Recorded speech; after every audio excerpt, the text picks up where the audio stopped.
halkani waa ABC News Now.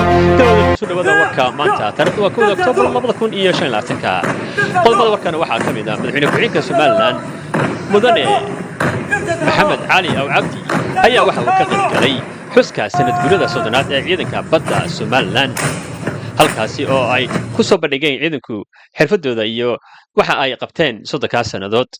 madaxweynaha oo hadalkiisii khudbadda halkaas ugu faraxsanahay inaan ka soo qayb galo sanad guurada soddonaad ee ciidanka ilaalinta xeebaha. I also welcome international organizations, representatives, the embassies. Ladies and gentlemen, welcome to the 30th anniversary of the Somaliland Coast Guard.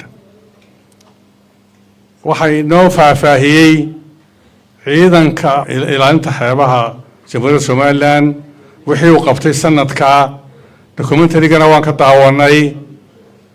taliyaha ciidankana aad buu inoogu faahfaahiyey. waxaan marka ugu horeysaa bogaadin iyo hambalyo iyo ducaba u dirayaa dhammaan ciidanka ilaalada xeebaha jamhuuriyadda Somaliland oo ugu horeeyo taliyahooga, taliya xigeenka, saraakiisha, saraakiil xigeenada, dawladda iyo xaasaskoogaba. ilaahayna waxaan ka rajaynaynaa sanadka sanadkiisa in ilaahay nabad qab ku gaadhsiiyo, dhammaanteena inagu gaadhsiiyo.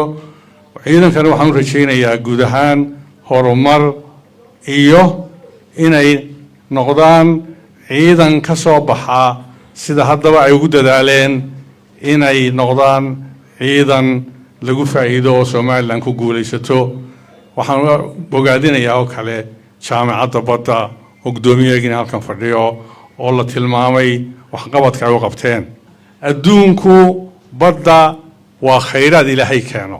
waxaa laga yaabaa wadannada qaarkood dhulkooda khayraadka ay ka helaan iyo faa'iidada ay ka soo baxaan waxaa ka badan ta ay ka soo saaraan badda. kalluunku waxyaalaha la cuno adduunka ee hilibka la yidhaaho, adduunyada waxaa loo yaqaana waddana hore u maray hilibka cad waa kalluunka iyo digaaga. hilibka xoolaha inta badan ma cunaan, laakiin waxay cunaan hilibka kalluunka ayay cunaan. adhigeenna wuu sii yaraanayaa, xoolaheenna waa sii yaraanayaan, abaaraha jira. marka badda aan isku dayno inaynu badda ku dhiiranno oo aynu ku tilmaanno inay tahay khayraad dadkeennana aan barno. jasiiradaha ku yaalla weli kamaynaan faa'iidaynin, dalxiisaan ugamaynaan faa'iidaynin, si kalena ugamaynaan faa'iidaynin. weli way inoo dihin yihiin, laakiin aan ilaashanno. ka dowlad ahaan anigoo ku hadlaya afka madaxweynaha waxaanu ballan qaadanaa ciidanka baddu in tayadiisa sare loo qaado oo uu noqdo ciidamada ugu xoog weyn ee badda ee adduunyada inuu noqdo haddii ilaahay yidhaaho. waan ku dadaalanaa. waxa weeyaan waa maalin farxad leh. ciidamada dhammaantood saan sheegay meel kastay joogaan iyo xaasaskoogaba waan u bogaadinayaa sanad guurada soddonaad. ilaa idankiina waxaan ka rajaynayaa madaxdooda, saraakiishooda iyo taliyaashooda iyo dhammaantoodba in sanadka dambena ilaahay sanad guurada 11aadna nabadqabina u gaarsiiyo, ay soo hooyaan guulaha la tilmaamay, guulo ka badan. taliye waanu xisaabin doonaa haddii la yidhaaho, bal sanadka soo socda wixii aad ku biirisaan